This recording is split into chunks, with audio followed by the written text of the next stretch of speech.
ایک مرتبہ 3 بوڑھے جنگل میں بیٹھے باتیں کر رہے تھے۔ ایک بولا، ہم کتنے بدنصیب ہیں کہ ہمارے پاس نہ رہنے کو گھر ہے اور نہ چرانے کے لیے مویشی۔ دوسرا بولا، سوچا تھا جب بوڑھے ہو جائیں گے تو اولاد کے ساتھ اپنے گھر میں رہیں گے، اولاد ہماری خدمت کرے گی، مگر کیا پتا تھا کہ اولاد ایسی ناکارہ ملے گی کہ ہمیں گھر سے نکال دے گی۔ تیسرا جو اب تک چپ بیٹھا تھا وہ بولا، اس طرح رونے گانے سے کیا فائدہ، انسان ہمت کرے تو کیا نہیں مل سکتا۔ پہلا بولا، اس عمر میں کیا ملے گا، ہم تو کام بھی نہیں کر سکتے۔ تیسرا بوڑھا پھر بولا، دیکھو اگر انسان چاہے تو کسی بھی عمر میں کچھ بھی مل سکتا ہے، اس کے لیے انسان کو بس ارادے کی ضرورت ہے۔ دونوں بوڑھے اس کا مذاق اڑانے لگے اور کہنے لگے، تم بڑھاپے میں سٹیا گئے ہو اور اولاد کی نافرمانی کی وجہ سے بہکی بہکی سی باتیں کر رہے ہو۔ چنانچہ وہی بوڑھا پھر بولا، اگر تم کو میری بات پر یقین نہیں ہے تو میں ہم تینوں کے لیے گھر بھی بنا سکتا ہوں اور مویشی بھی۔ وہ دونوں ہنسنے لگے اور کہنے لگے، اچھا ہم یہی بیٹھے ہیں، تم بنا کر آؤ۔ بوڑھے نے جواب دیا، ہاں کیوں نہیں، ضرور بنا کر آؤں گا۔ پہلا بولا، مگر یہ تو بتاؤ تم بناؤ گے کس طرح؟ اس پر بوڑھے نے کہا کہ مجھے بادشاہ سلامت خود بنا کر دیں گے۔ اس پر وہ دونوں اور ہنسنے لگے، کہنے لگے کہ اتنی عمر آئی، اب تک تو بادشاہ نے انہیں اپنے دربار میں آنے ہی نہیں دیا، کبھی 1-2 بار اس کے دربار میں فریاد لے کر بھی گئے مگر اس نے ملنا تک گوارا نہ کیا۔ اب تم کہتے ہو کہ وہ اس عمر میں تمہیں گھر بنا کر دے گا، مویشی دے گا، سٹیا گئے ہو تم بڑھاپے کے ساتھ۔ دوسرا بولا، کیا تم کوئی جادوگر ہو کہ آن واحد میں تمہیں بادشاہ بلوا بھی لے گا اور تمہاری فرمائش پوچھے گا، ایسا کیسے ہو سکتا ہے؟ اس پر بوڑھے نے کہا، نہیں، تم لوگ میرا انتظار کرو، میں شام تک اچھی خبر لے کر آؤں گا۔ چنانچہ وہ دونوں حیران اور پریشانی سے اس کی طرف دیکھنے لگے اور بوڑھا وہاں سے چلا گیا۔ راستہ طویل تھا لیکن وہ چل رہا تھا، اس کو صرف بادشاہ کے محل تک پہنچنا تھا جو جنگل کے اس پار تھا۔ چنانچہ وہ کیا دیکھتا ہے کہ راستے میں 2 سوداگر حیران و پریشان ادھر ادھر دیکھ رہے ہیں۔ اس نے سوداگروں سے پوچھا، بھائیوں کیا تمہارا اونٹ کھو گیا ہے؟ سوداگر خوش ہوئے اور بولے، تم نے دیکھا ہے کیا؟ بوڑھے نے پھر کہا، کانا تو نہیں تھا اور دائیں پیر سے لنگڑا تو نہیں تھا۔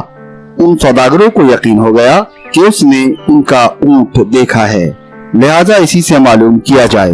وہ کہنے لگے، بھائی یہ حقیقت ہے کہ وہ کانا اور لنگڑا تھا، مگر وہ گیا کہاں؟ بوڑھے نے اسی لہجے میں کہا، آگے والا دانت ٹوٹا ہوا تو نہیں تھا؟ سوداگر جلدی سے بولے، یہی جناب، یہی، اللہ کے واسطے پتہ بتا دو، کہاں دیکھا تھا آپ نے؟ بوڑھے نے ایک مرتبہ پھر اسی انداز میں کہا، ایک طرف شہد کے ڈبے اور دوسری طرف گندم کی بوری لدی ہوئی تھی۔ اب دونوں کو پکا یقین ہو گیا، کہنے لگے، بابا اب جلدی سے ہمیں چل کر بتائیے کہ اونٹ کہاں ہے۔ بوڑھے نے پھر کہا، بھائی اگر سچ پوچھو تو نہ میں نے تمہارے اونٹ کو دیکھا ہے اور نہ اس کے بارے میں سنا ہے، میں تو ابھی تم دونوں سے سن رہا ہوں کہ تمہارا اونٹ کھو گیا ہے۔ سوداگر حیران ہوئے اور سمجھے کہ وہ ہم کو دھوکہ دے رہا ہے، دھمکی دے کر کہنے لگے، اسی اونٹ پر دوسرے سامان کے ساتھ ہمارے جواہرات بھی رکھے ہوئے ہیں، اگر نہیں بتاؤ گے تو تمہیں قید کرا دیں گے۔ بوڑھے نے جواب دیا، بھائی مجھے دھمکی نہ دو، میں نے تمہارا اونٹ نہیں دیکھا۔ اس پر ایک سوداگر بولا، اگر تم نے اونٹ کو نہیں دیکھا تو تمہیں کیسے معلوم ہوا کہ وہ لنگڑا ہے، کانا ہے اور اس کا ایک دانت ٹوٹا ہوا ہے اور اس پر شہد اور گندم لدا ہوا ہے؟ دوسرے نے کہا، یقیناً تم نے ہی ہمارا اونٹ چوری کیا ہے۔ بوڑھے نے کہا، نہیں بھائی میں چور نہیں ہوں، لیکن میں سچ کہتا ہوں، میں نے تمہارے اونٹ کو نہیں دیکھا۔ پہلا بولا، اگر نہیں دیکھا تو تم کیا کوئی جادوگر ہو جس نے جادو سے ہمیں یہ سب باتیں بتا دی کہ ہمارا اونٹ کیسا ہے؟ دوسرا بولا، اس جادوگر کو پکڑ کر فوراً بادشاہ کے پاس لے جاتے ہیں، تبھی بتائے گا یہ۔ دونوں پکڑ کر اسے بادشاہ کے دربار میں لے گئے۔ بادشاہ کو بھی بوڑھے نے وہی بات بتائی۔ بادشاہ نے کہا، جب تم نے اونٹ دیکھا ہی نہیں تو اس کے بارے میں اتنی صحیح باتیں کیوں بتا رہے ہو؟ کیا تم کوئی جادوگر ہو؟ اور اگر ہو تو میں صحیح بتاؤ، ورنہ تمہیں کڑی سے کڑی سزا ملے گی۔